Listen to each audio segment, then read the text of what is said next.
Welcome to the AAC Report on the Nightline Sports Network. I'm Jeff Allen, and I am delighted to be debuting this podcast as the NCAA tournament gets underway. On this edition, we will highlight the American teams in the big dance with our very own UCF Knights back on the dance card for the first time in 14 years, as well as the NIT and the CBI. And tonight we will place some significant focus on the top team in the AAC. In my best Larry King impersonation, Houston, hello.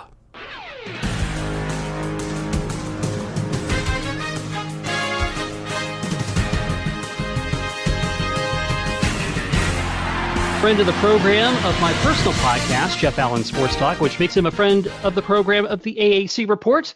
My go-to guy for the Cougars from the Houston Sports Talk podcast is Robert Land. How's it going, Robert? It's going good. I'm ready for some madness. Yes, indeed. So as the Cougs embark on this year's tourney, how much do you think they are fueled by that tough buzzer-beating loss to Michigan in the Sweet 16 last year? I can't imagine it hasn't been on their minds all season long. That's part of it. But, you know, they put together just an incredible season so far on their own right. And I just feel like after all the work that they've done, they don't want it to end quickly this year. You know, they want to make this thing go as far as they can. And this team is so motivated. If you watch them every single game, just the amount of energy and effort they put in is amazing from game to game. So what is your reaction to them being on the 3 line? Is that about where you figured they would have ended up? That's where I figured they would be, yeah, but it's weird because, you know, the power rankings, they've been much higher in the net power rankings the entire season. Last week they were 4th, so going into the final week, they lose to Cincinnati in the conference championship game. But, you know, they've been up there to where you would think they might even be a 2 seed just by the power of the rankings there. But, you know, they don't get the same respect with the polls. And, you know, I guess, you know, because of these other schools are in bigger conferences with bigger names and they don't have a bunch of McDonald's All-Americans, they don't get the respect that the other teams do. We'll see what that means when it comes to the tournament time. And there's, you know, some people that really feel like they can get to the Final Four. So are there any concerns from their loss to Cincinnati in the championship of the AAC tournament? It was weird because the shooting just went into the toilet at the end of the Memphis game and the semifinal game. And then throughout the Cincinnati game, it was a strange game because nobody could hit shots. They were missing some open shots. It wasn't like they weren't getting shots to make. And it wasn't like Cincinnati was that much more suffocating than when they had played them just a week earlier, where they just took them apart in the second half and played an extraordinary game against the Bearcats. So, you know, just get the shooting back under control. I mean, the first game in the tournament, though, against Georgia State, I don't know if they need to be perfect, but, you know, they've got to get that squared away. They got to get some guys rolling again on the offensive end. And what is the health like for Corey Davis Jr.?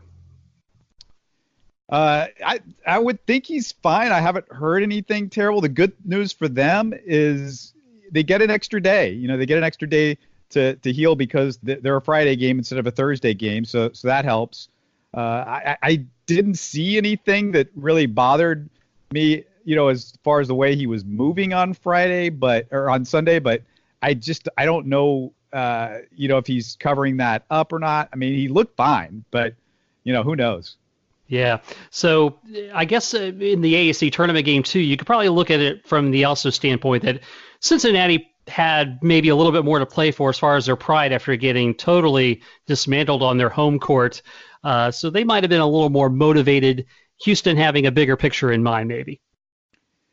Right. It wasn't like Houston wasn't playing motivated. And I mean, I get it. Cincinnati was, you know, given everything they've got, but I just felt like it was just one of those games where Cincinnati's shots fell and Houston's shots didn't fall. I mean, the hustle that we've seen from the Cougars all season long was there. I mean, I can't imagine anybody in college basketball that plays harder from the time the ball is tipped until the final buzzer than the Cougars. I mean, Kelvin Sampson has drilled that into those guys, and they can afford to give everything they've got because they're so deep. They're 10 deep. I mean, every single game, they come at you in waves. And I think the main thing that you hear from other teams, I want to say it was UConn's coach said after the game, said, they'd beaten them by 40. They said, he said that's the third or fourth best team in the conference. And I'm not talking about the starters. I'm talking about the bench. If the bench plays, it's the third or fourth best team in the conference. Yeah. So, and one of the things I thought was very interesting that Adam Amin alluded to during some of the ESPN broadcasts was the fact that Houston does such a great job sharing the ball and really playing a team effort. You can see on one play where Corey Davis is coming down, he can easily take a wide open three, but he sees a guy that's maybe a little less contested, throws the ball off to him to shoot the shot. The only question with this team, the only thing I'm interested to see is when they get to play the really talented teams, the teams that have guys that I guess your McDonald's All-Americans, your future NBA players, maybe bigger in size, more explosive, something like that. Can they make up for that? Can the effort make up for what they're lacking? And that's the real test for them when they get to that point in the tournament. But we're talking, I think you don't start hitting those teams till you get into the Sweet 16 and maybe the Final 8. But I can't imagine this team not coming out ready to play. They're not going to be intimidated by anything. They've been to the tournament last year. They've played really good teams. They've had a really strong schedule this year. They've been tested. Everything that you would want, they do well. Defense, rebounding. Like I talked about, their depth is fantastic, and they don't turn the ball over. And all of those things that you want in a tournament team, they've got. It's just a matter of can they put it all together for the 6 games to really make that run. Yeah, so Georgia State in the first game, likely it's a matchup between either Iowa State or Ohio State. Iowa State's been playing pretty hot in the Big 12 lately, but then, you probably hit the bigger speed, as you said, in the Sweet 16, where Kentucky is most likely to be their opponent. Yeah, I don't think they're in a bad bracket, because they were the highest 3 seed. So they have teams, I think the 2 and 3 seeds in that, the 2 seed in that bracket with Kentucky, it's not too bad. Kentucky, not really as scary as they've been in years past. They don't have that guy that everybody's talking about. Oh, this guy is going to be a fantastic, NBA player, Anthony Davis or John Wall, or maybe even De'Aaron Fox from a couple of years ago. So I think that's the good news for them. But it's you never know. You never know which team is the team to watch out for. The tournament's such a weird thing.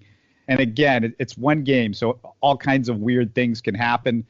To me, the only thing is, are the shots not falling at one point, and they can't make up for it with all the other things that they do really well. The other interesting thing is that the Georgia State team that they're playing in the first game. Do you remember the Ron Hunter story? Do you remember their head coach? Yes, I do. Falling off the stool with his bad leg, watching his son knock down the big shots.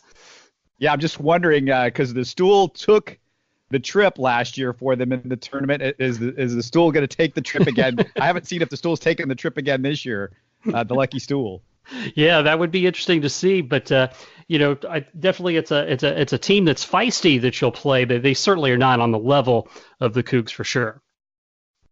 Yeah, I would assume that's a game that they can win big because Georgia State's small and U of H not only bigger, but they're relentless on the boards. So Georgia State, they fire up a lot of threes. U of H, they're really good at guarding everybody, but they get out there at 3-point range and they're in your face. So unless Georgia State somehow can get some open shots and then just gets really hot, that's the only thing that can happen. If they just, can't miss from 3, that's the way the Cougars can go down. Otherwise, this should be a game that they could take care of business and maybe not, push themselves so hard so they're ready for Ohio State or Iowa State in round 2.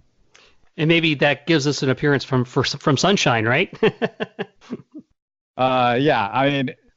This this whole tournament, I mean, I don't know how you look at it, but it seems like I'm hearing everybody kind of falling in line with one and two seeds more often than not. Like, what's your thought on that? Because it's surprising how much everybody's believing in that, and as soon as everybody starts believing one thing, then it's when the other thing happens, and then we might start to see those 1 and 2s going down left and right. Yeah, I would say based on just kind of how it's played out so far this season, where we had a lot of, we didn't have as many controversies filling out the bracket with, so and so got snubbed or so and so got snubbed. I think they were pretty on by including teams like Belmont. But you have to look out for some of these teams that are not 1 and 2 seeds. Houston certainly obviously fills the bill for that. I would also have to say, Villanova, they've got the experience. Now they don't have the same team, but chances are Jay Wright's going to have them being a factor. Yeah, great coaching every single year, and he proves it over and over and over again. Michigan State, being that they're a high seed, they're always in the mix. So, if you're going by coaching, those are two teams to watch out for. I don't know if I've seen a bunch of people with the 1 seeds all the way through, but everybody's going with chalk in a lot of ways. I mean, I've watched Duke some, and if they give it to Zion, they're fine. But there are times where I think there are other guys that think they're as good as Zion, don't feed him the ball enough. And Duke doesn't sort of bend their offense towards him like I would if I had him, because he's unstoppable. But if they do feed Zion like they should, there's a reason why they're number 1 overall. They're almost impossible to stop. But, that's a team that's, with a young team in a tournament with so many freshmen. I mean, you got talent, but you also got young guys. And they might forget who's the guy to get the ball to. Who do you want to do that? So, could I see Duke fall if they ignore him, or, some of these other teams that, have, a lot of really good guys, they start ignoring the guys, or you start, taking that guy out of the game plan, then what do? And that's what happens in a tournament. You get a better chance to isolate on one team, especially, if you've got a few days leading up to that. Yeah, and they certainly have Michigan State on their side of the bracket. I think another team to look out for is Florida State as a 4 seed. They had a very good run last year. They're very athletic. They're very big, and they can compete. And they're also in the same part of the bracket as Gonzaga, a team they took out last year.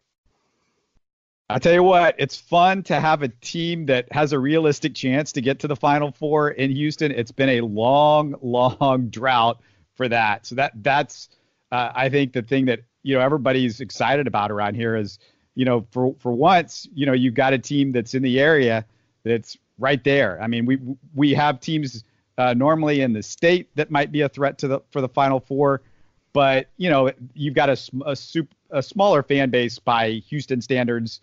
You don't have some, everybody kind of maybe could galvanize around a particular team, and hopefully we'll see even more U of H love as all this leads up to maybe them getting to at least the Elite Eight. I'm thinking that they've got a really good chance to get there. I would definitely agree with that, and I think Houston is now set up for quite a good spell for several seasons. The way they've molded that roster. Yeah, the other huge thing, and it can't be stated enough, is the facilities and how much that's changed the game, because not only if you're a national guy and you're looking at U of H, not only do you see what they're doing without having guys that are necessarily McDonald's All-Americans, top 50, top 75 guys, but they're also doing something that we haven't seen before. They're doing it with the facility that's, I think, one of the best in the country now, one of the best home court advantages in the country, and the Fertitta Center that they just built. And they've got a fantastic practice arena that opened a couple of years ago. So they've got all of the facilities, and, it had been years since they had anything that was anywhere near that. And a lot of times Kelvin Sampson would say that, he would not even show recruits some of their facilities because he knew that was against them rather than with them. He would go take them other places on campus rather than show them maybe the arena or something like that, or maybe the practice facilities. Yeah, no doubt. But it should be interesting. I think other than the top two seeds that you're talking about, I think we're set up for a tournament that's going to be very competitive all the way throughout. And Houston certainly has a legitimate chance to go deep into the tournament. So it'll be interesting to watch. And I just looked back up. It does. I did see one story that says that Davis is dealing with a hip strain. So that might be something to keep an eye on. Right, and maybe that was the reason for his struggles against Cincinnati. But like I said, it just looked like he was doing okay. But he's of course a key. I mean, he's been their best player this year. Dejan Giroux has come on recently, but he did not have a good AAC tournament. They also have one of the best shooters, like somebody that can make hard shots in Armani Brooks, especially from three. He's dangerous, but Corey Davis is the best player. But this team, the cool thing is they don't rely on one guy. So if Corey Davis has a bad game, there are other guys that could definitely pick up the slack. Yeah, and I think a great example would have been yesterday with the contributions off the bench by Chris Harris Jr. He gave them great energy and was really killing it on the boards. The big guys need to hit free throws. That's a concern too. They've got some of their big men that have been struggling at the line in the tournament, but a lot of the year too. And free throw shooting, it's always a big deal late in games when you're in a playoff situation like the tournament. Absolutely. So we definitely will wish the Cougs luck on the way. Robert Land from the Houston Sports Talk Podcast at HST Podcast on Twitter. Robert, as always, thanks so much. Thank you. All right, and let's turn our attentions now to some of the other teams from the AAC in the Big Dance. I know the guys at Nightline and Sons of UCF will have plenty to say about UCF and VCU, but I'm going to give you my 2 cents worth, maybe even a nickel's worth here, while I have the chance. And this is going to be a very tough game for the Knights. An 8 versus 9 game. They do tend to be very evenly matched, and I think that's going to be the case here. VCU had a 12-game win streak before losing to Rhode Island in the A10 tournament. Their head coach, Mike Rhodes, has done a good job with them. He took over for Will Wade. Will Wade took over from Shaka Smart, who had the great run a few years ago. And yes, the Will Wade I'm referring to is the one in hot water at LSU in the recruiting scandal. But VCU has, despite having coaching changes over the last several years, continues to be an annual participant in the NCAA basketball tournament. This game, VCU, they rely very heavily on their defense. Sounds familiar, right? As does the Knights. And I think that it's a good thing that UCF has had experience dealing with like-minded teams in Houston and Cincinnati as far as playing hard defense and limiting your opponent's scoring. What will bear watching for VCU will be Marcus Evans, their leading scorer, went down hard with a on the knee. They're saying a bone bruise, a little hyperextension. That will be interesting whether he will be able to participate in the game on Friday or not, and that would be a tough loss for them as far as VCU is concerned. UCF, this is a great opportunity to nail down that first win ever in the NCAA basketball tournament, as they've finally have gotten there as a large team as opposed to having to win a conference tournament. I think this game is going to come down to a couple things for UCF. My gut tells me it's going to come down to how Taco Fall is officiated. If he gets into foul trouble, that changes things a lot because that doesn't allow our guys on the perimeter to strangle the three-point line with Taco's presence in the middle shutting down the lane. So that's going to be a factor. And then I'm hoping that it is an anomaly that the Knights did not play well. I know Memphis is like their kryptonite at the FedEx Forum. So I'm hoping it's more related to that. But hopefully after some rest and getting things back together, that they will indeed. They're going to need to play like they did during that stretch run when they took down Houston and Cincinnati. That is going to be evident for sure.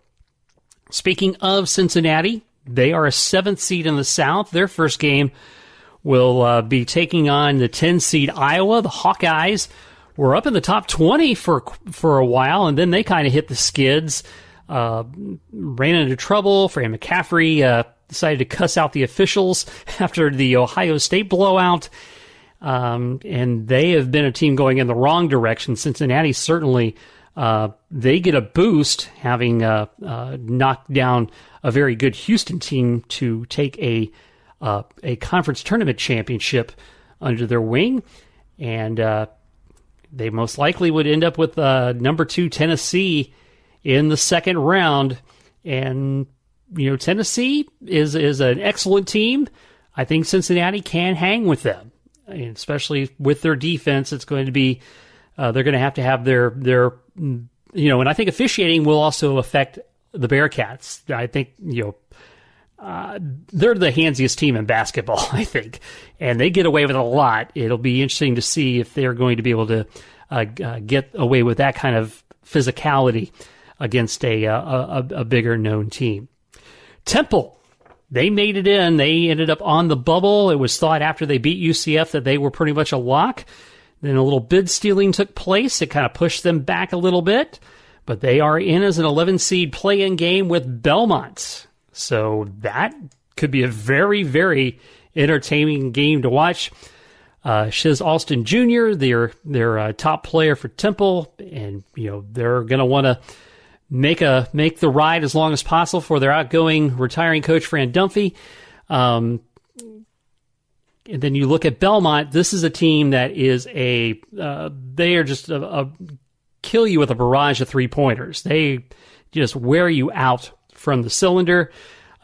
Several guys that score into the double figures for them. Dylan Windler averaging over 21 points a game. Kevin McClain, Nick Muzinski, who's dealing with an injury. They're hoping that he'll be good enough to go on Friday. And Rick Byrd has done an amazing job in his 30 years at Belmont. They've been a pretty frequent participant in the big dance as well, so that should be a very entertaining game. So the American lands a couple of teams into the NIT. So Memphis, they are a 3 seed opening against San Diego. San Diego, one of the lesser-known teams in the West Coast Conference. They did make it to the tournament final against St. Mary's, where they were defeated by the Gales there. Memphis obviously getting to host a game in the NIT, and we know what their magic is like in the FedEx Forum, so that's a great opportunity for them. And Penny Hardaway has done a great job with the Tigers, and I could see them having a very strong NIT run. Wichita State, they're not the same team they have been, but they did get it together towards the end of the regular season and started playing much better. There will be a 6 seed in the NIT. They draw the Furman Paladins from the Southern Conference, a team that won 25 games. And in the CBI, am I allowed to say nice things about South Florida on this podcast? Remind me to check with the boss tomorrow, but I'll go ahead and say it. Brian Gregory's done a nice job for a team that was picked to be not so good again this year in the American. But South Florida Bulls will be hosting Stony Brook, so they'll get a home game in the Yuengling Center and making the postseason. Very nice for them. And boy, look at this for the American. They get more than half the teams into postseason play, so that is definitely good news. And let's not forget the women's tournament. UCF, having won 26 games, they were the number 2 team in the American Conference, both regular season and in the conference tournament. A Friday date with the 5 seed Arizona State, and UConn is a 2 seed. I repeat, UConn is a 2 seed in the Albany region, where they will host Towson State in the first round. The top seed actually in that region is Louisville. The other top seeds ended up being Mississippi State, Baylor, and Notre Dame. And call me a conspiracy theorist, but I'm kind of thinking the accidental release of the women's bracket was not quite an accident. The women's tournament got a lot of play and publicity out of that today. This has been the AAC Report on the Nightline Sports Network. I'm Jeff Allen. Thanks for listening.